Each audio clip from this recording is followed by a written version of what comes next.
बिहार विद्यालय परीक्षा समिति पटना ने बीते शुक्रवार को मैट्रिक परीक्षा का रिजल्ट जारी कर दिया है। बिहार बोर्ड 2023 के मैट्रिक परीक्षा का रिजल्ट जारी हो गया है, जिसमें सूबे भर में लड़के और लड़कियां जबरदस्त सफलता हासिल किया है। अररिया के जोकीहाट से सालेहीन इश्तियाक ने 457 अंक हासिल कर पूरे प्रखंड में ब्लॉक गर्ल्स टॉपर में अपना नाम दर्ज कराई है। वहीं जोकीहाट से नदीम 440 अंक हासिल करके अपने कोचिंग का टॉपर बना है। बता दें कि इन दोनों बच्चों का इब्तदाई तालीम जोकीहाट के नॉर्थ इंडियन पब्लिक स्कूल से हुई है। दोनों ने YS मीडिया से बात करते हुए बताया कि मैंने नॉर्थ इंडियन पब्लिक स्कूल से अपना इब्तदाई तालीम मुकम्मल किया है, जहां हमें बेहतर तालीम के साथ साथ अच्छे सलाहियत भी सिखाए जाते थे। सालेहीन जोकीहाट के बगढ़ा गांव से ताल्लुक रखती है। इनके पिता का नाम मोहम्मद इश्तियाक आलम है, जो पेशे से हेड मास्टर है। YS मीडिया से बातचीत के दौरान सालेहीन ने बताया कि मैंने 8वीं के बाद 9वीं और 10वीं की पढ़ाई बगढ़ाहाट से मुकम्मल की हूँ। बातचीत के दौरान आगे उन्होंने क्या कुछ कहा, आइए सुनाते हैं।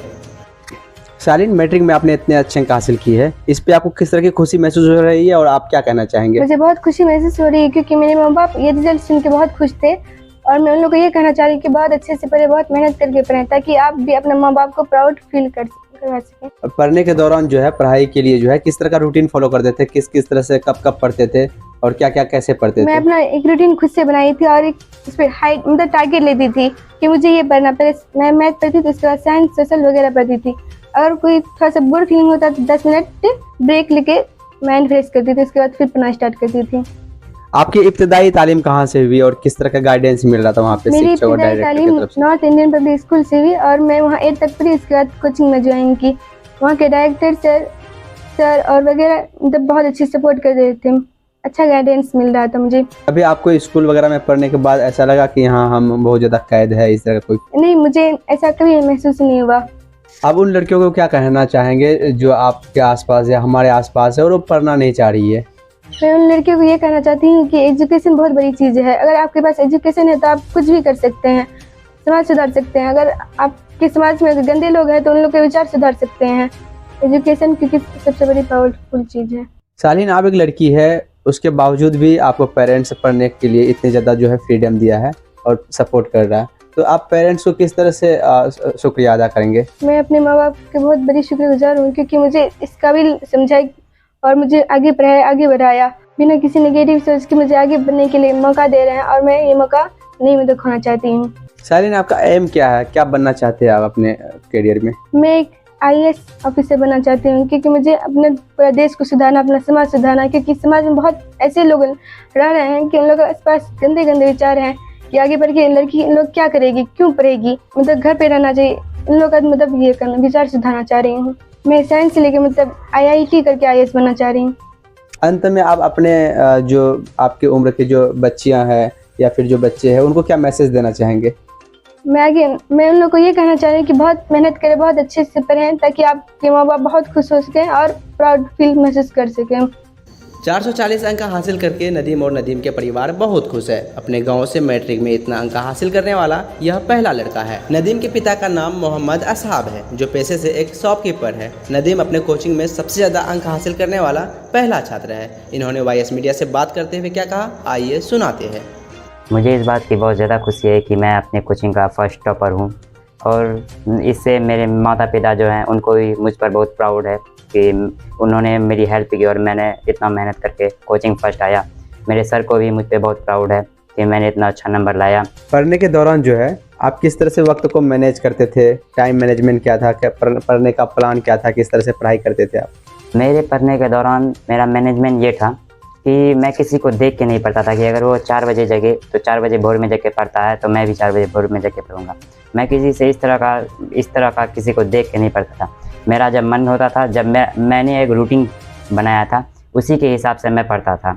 और किसी भी मतलब कोई भी स्टूडेंट हो मेरे अलावा आगे जो भी एग्ज़ाम देगा, उसके लिए ज़रूरी ये है कि पहले वो अपना एक रूटीन बनाए और उसी रूटीन के मुताबिक वो अपनी पढ़ाई जारी रखे। ये हो सकता है कि जब वो अपनी रूटीन बनाए तो 1-2 दिन उससे कठिनाई होगी, लेकिन अगर वो लगातार उस रूटीन पे काम करता रहेगा तो आगे चल के उसका मुझसे भी अच्छा नंबर आएगा, जहाँ तक कि वो स्टेट टॉपर भी हो सकता है। नदीम, आपकी इब्तदाई तालीम कहाँ से हुई और किस तरह का गाइडेंस मिल रहा था वहाँ पे टीचर, शिक्षक और वहाँ के डायरेक्टर, प्रिंसिपल के द्वारा? देखिए, मेरी जो इब्तदाई तालीम है वो नॉर्थ इंडियन पब्लिक स्कूल से हुई, जो कि जोकीहाट में है। वहाँ के जो डायरेक्टर थे हाजी मेराज आलम, और वहाँ पर मुझे बहुत ही अच्छा गाइडलाइंस मिला। जब मैं छोटा था तो मेरा एडमिशन हुआ वहाँ पर हुआ। शुरू में मुझे ये लगता था कि मैं यहाँ कैदी बन के हूँ, कि मुझे लोगों का बात मानना पड़ रहा है, जो वो लोग कहते हैं सिर्फ वही करते हैं, अपना मर्ज़ी से कुछ नहीं करते हैं। बस इसी तरह मैंने अपना पढ़ाई जारी रखा। तो मैंने उस स्कूल में वो नर्सरी से लेकर 8 क्लास तक पढ़ा, इब्तिदाई तालीम हासिल की। फिर जब 8 क्लास तक पढ़ लिया तो मैंने 9th के लिए वहाँ से निकल कर दूसरी जगह कोचिंग ज्वाइन की। तब मुझे बहुत फ्रीडम मिला। तो अब मुझे ऐसा लगने लगा कि मैं अब फ्री हूँ, कोई रोक टोक करने वाला कोई नहीं है, कोई मैं अब जो करूँ मैं अपनी मर्ज़ी से करूँगा, कोई नहीं बोलेगा। लेकिन जब ऐसा चला 1-2 महीना, तब फिर मुझे बाद में समझ में आया कि नहीं, कि अगर किसी को भी कामयाब होने के लिए गाइडलाइंस बहुत ज़रूरी है। बिना गाइडलाइंस के कोई कामयाब हो ही नहीं सकता है। तब मुझे जाके एहसास हुआ कि मैं जो स्कूल में था, मैं एक गुलाम नहीं था, बल्कि मुझे एक डिसिप्लिन जो होता है, मुझे वो डिसिप्लिन दिया जा रहा था, जो कि गाइडलाइंस है। वो गाइडलाइंस बहुत ही ज़रूरी था मेरे लिए। तब मुझे आगे जाके समझ में आया कि गाइडलाइंस कितना ज़रूरी होता है एक विद्यार्थी के लिए। विद्यार्थी के लिए गाइडलाइंस बहुत ज़रूरी है। नदीम, आप आगे अपना करियर में क्या बनना चाहते हैं? मैं अपने करियर में बनना चाहता हूँ बिजनेसमैन। जैसे कि हमारे देश में आजकल बहुत ज़्यादा बेरोजगारी है, और इस हमारे देश को जो है मुख्य तौर पर दो ही इंसान चला रहे हैं। पहला तो सरकार और दूसरा बिजनेसमैन। पॉलिटिशियन नहीं बनना चाहता हूँ, इसलिए मैं बिजनेसमैन बनूँगा। जैसे कि मेरी वजह से या मेरी वजह से जो लोग बेरोजगार है उन्हें रोजी रोटी मिले, वो कोई भूखा ना सोए, सबको काम मिले। नदीम, आपके पिताजी जो है क्या करते हैं और वो किस तरह से सपोर्ट करते हैं भैया? मेरे पिताजी जो हैं, जो कि दिल्ली में एक दुकान चलाते हैं। बस उसी दुकान से वो मेरा और मेरे पूरे परिवार का, मेरे भाई बहन को भी पढ़ाते हैं, पूरा घर का खर्चा वही उठाते हैं।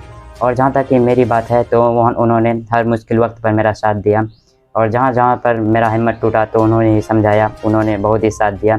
और जहाँ मेरी हिम्मत टूटी तो उन्होंने साथ दिया ही, प्लस साथ ये कहा कि कुछ भी होता है, अगर कुछ भी तुम्हारे साथ बुरा होता है तो ये मत सोचो कि क्या हुआ, बस तुम अपने फ्यूचर को देखो और अच्छी से मेहनत करते रहो तो कामयाबी ज़रूर मिलेगी। तो उन्हीं की बदौलत आज मैं इतना नंबर तक ला पाया हूँ और मैं कामयाब। जो बच्चे आने वाला वक्त में जो है मैट्रिक परीक्षा में बैठने वाले हैं, उन बच्चों को आप क्या मैसेज देना चाहेंगे? किस तरह से वो पढ़ाई करें और क्या मोटिवेशन लेकर के पढ़ाई करें? जैसे कि जो बच्चे मैट्रिक में आने वाले हैं, मतलब 10th क्लास की तैयारी शुरू करने वाले हैं, उनसे मैं कहना चाहूँगा कि किसी भी विद्यार्थी के लिए पढ़ाई शुरू करने से पहले एक रूटीन होना चाहिए।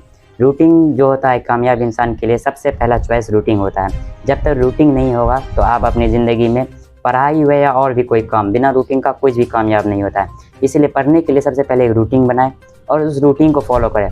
ऐसा हो सकता है कि आप जो रूटीन बनाएं उस पर चलने में आपको कठिनाई हो, लेकिन आप जो रूटीन बनाएंगे उसको जो फॉलो करेंगे, कुछ दिन बाद आपको आदत हो जाएगी वैसी।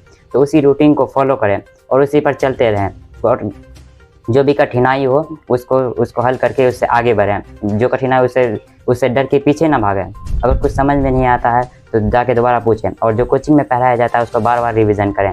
और जो होता है कि कुछ बच्चे ऐसे होते हैं कि जैसे कि शुरू में कुछ पढ़ाया जाए और वो सोचते हैं कि नहीं लास्ट टाइम आएगा तब पढ़ लेंगे, तो वैसा ना करें।